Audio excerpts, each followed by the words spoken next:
بسم اللہ الرحمن الرحیم۔ ریاض الجنہ کو جنت کا ٹکڑا کیوں کہتے ہیں؟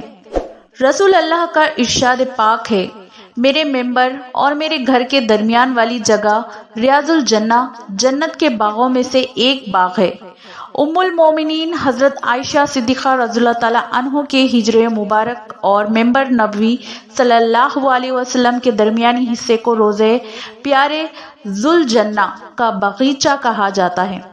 حضرت عبداللہ بن زید رضی اللہ تعالیٰ عنہ سے روایت ہے کہ حضور قدس نے ارشاد فرمایا، میرے گھر اور میرے ممبر کے درمیان کا حصہ جنت کے باغوں میں سے ایک باغ ہے۔ امام ابو جعفر حنفی رحمۃ اللہ علیہ فرماتے ہیں، دونوں احادیث اس بات کو واجب کرتی ہیں کہ حضور نبی اکرم کا مقدس گھر ہی قبر انور بنا، اور اس اعتبار سے بلا شک و شبہ یہ نبوت کی عظیم علامتوں میں سے ایک علامت ہے، کیونکہ نبی علیہ السلام کے سوا ہر ایک پر اللہ تعالیٰ نے یہ مخفی رکھا کہ وہ کس جگہ وفات پائے گا۔ اللہ تعالیٰ نے حضور نبی کریم کو آپ کی وفات پانے کی جگہ بتا دی، اور اس جگہ کو بھی بتا دیا جس میں آپ کی قبر انور ہوگی، اور آپ کو اس کا علم آپ کی حیات میں ہو گیا تھا، یہاں تک کہ آپ نے اپنی امت میں سے جن کو چاہ اس بات کی جس کے اوپر کوئی مقام و مرتبہ نہیں، ریاض الجنہ حضرت عائشہ رضی اللہ تعالیٰ عنہ کے حجر مبارک سے لے کر حضور پاک کے ممبر مبارک تک کا ہے۔ جنت کا یہ باغ جنت ہی کا ایک خطہ ہے، جیسے حجر اسود جنت کا ایک پتھر ہے۔ محدثین کا نام فرماتے ہیں کہ جب ساری زمین فنا ہو کے ریاض الجنہ کو اٹھا کر جنت میں منتقل کر دیا جائے گا، مسند احمد کی روایت میں ہے کہ حضور علیہ السلام نے فرمایا، میرا ممبر جنت کے بلند و بالا باغ پر واقع ہے، اور میرے ممبر اور گھر کے درمیان کا حصہ جنت کی ایک پیاری ہے۔ کسی مسلمان کو یہ یقین ہو جائے کہ وہ جنت میں بیٹھا ہے تو اس کو مزید کچھ مانگنے کی طلب نہیں رہتی، مگر ریاض الجنہ میں بھی امت میں ہنگامہ آرائی، تھکن، چیخ و پکار اور غیر معظم رویے دیکھ کر کون کہہ سکتا ہے کہ یہ امت الریاض الجنہ کا ادراک رکھتی ہے۔ ریاض الجنہ کی شناخت کے لیے یہاں سفید سنگ مرمر کے ستون ہیں، ان ستونوں کو استوانہ کہتے ہیں، ان ستونوں پر ان کے نام لکھے ہیں۔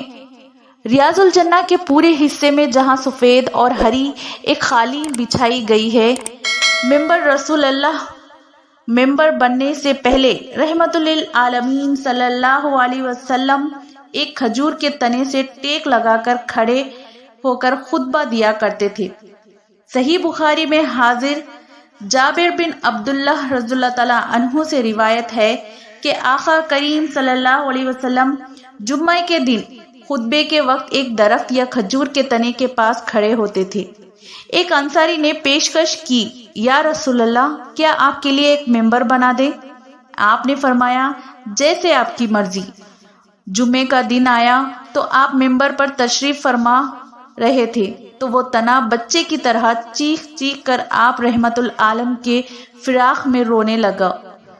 قریب تھا کہ رحمت للعالمین ممبر سے اترے، اپنا رحمت والا دست مبارک پھیرا اور اسے سینے سے لگایا، آغوش رحمت میں لیا تو وہ سسکیاں لیتے ہوئے اس طرح چپ ہو گیا جیسے روتے ہوئے بچے کو ماں چپ کرواتی ہے۔ موجودہ ممبر کی بائیں جانب ایک محراب ہے، یہ بہت خاص جگہ ہے، یہ وہ عظیم جگہ ہے جہاں پر رحمت العالم نے نماز پڑھا کرتے تھے۔ اس محراب کے اوپر درمیان میں لکھا ہے، اعضائے محراب رسول اللہ، یعنی یا رسول اللہ کی محراب ہے، اور محراب کے دہانے پر لکھا ہے، یہ رسول اللہ کی جائے نماز ہے۔ روایت میں آتا ہے کہ اس جگہ پر رحمت للعالمین نماز پڑھا کرتے تھے۔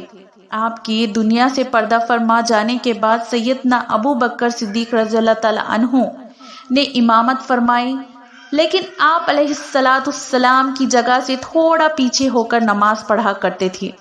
کہ جس جگہ رحمت للعالمین کے ختم مبارک ہوتے تھے، صدیق اکبر کا وہاں سر مبارک پڑتا تھا۔ اللہ اکبر، کیا کمال ادب تھا! جس جگہ آپ کا سر مبارک پڑتا تھا وہ جگہ بند کروا دی گئی، ادب کی وجہ سے کہ کسی کا پاؤں نہ پڑے۔ مسجد نبوی میں نماز پڑھنے کا ثواب ہر جگہ برابر ہے، مگر یہ مبارک جگہ سب سے بڑی فضیلت کی جگہ ہے۔ یہاں پر نماز کی عجیب کیفیت ہے، 2 رکعت کی بھی توفیق مل جائے تو اللہ کا شکر ادا کرنا چاہیے۔